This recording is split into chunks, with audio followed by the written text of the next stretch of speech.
oo dhismihii oo ku baaqay madaxweynaha qaranka ee isxilqaan weli sidiisii ayuu u socdaa haddii alla ku roon yahay shalay wixii dhacay intii ku dhimatay allaha u naxariisto intii ku dhaawacantana allaha bogsiiyo kuwa isqarxinaya waxaan u sheegi lahay xamar gurigii la qarxiyo haddii laga guurayo oo aan dib loo dhisaynin lama joogin cid loo ahaa lahay marka insha allahu naftu intay nagu jirto hawsheennu waa soconaysaa una baaqan mayno una fadhin mayno ummadda Soomaaliyeedna waxaan leeyahay nafti ruux daldalayo dab iyo qarax ku xirayo xaadkiiyo dugaagga hilibkiisa u daashay inuu taada daayaa waa dameero geesa leh marka cadow aan ku dhaafayn in la iska celiyo daawaan ahayn male insha Allah waxaan kula talinayaa ummadda Soomaaliyeed inay cadowgeeda u midowdo haddii alla ku roon yahay dalkeedana dhisato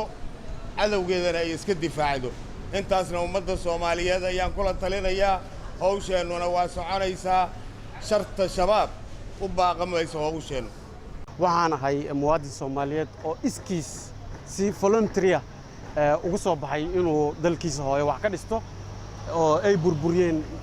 niman aanan damiir iyo arxan midnaba aan lahayn maxaa yeelay dalkeena waa ujeedaa kor u kacaya waxaana future-ka dalka intuu dalkeena aan dhisan lahayn ay dalkeena dadkan duduminayaan aniga waxaan u soo baxay inaan dalkayga dhisto meel allaale meeshii ay saan oo kale ee ka dhigaan waxaan diyaar u ahay inaan dhiso si oo lacag la'aan aan ugu shaqeeyo dhididkayga iyo xoogayga aan ku dabarooco intaba ayaan diyaar u ahay wallaahi bilaa rajadayda hadda caloosheeda wax ku jiro ma sheegi kartid xamaasadeyda aad u kacsan tahay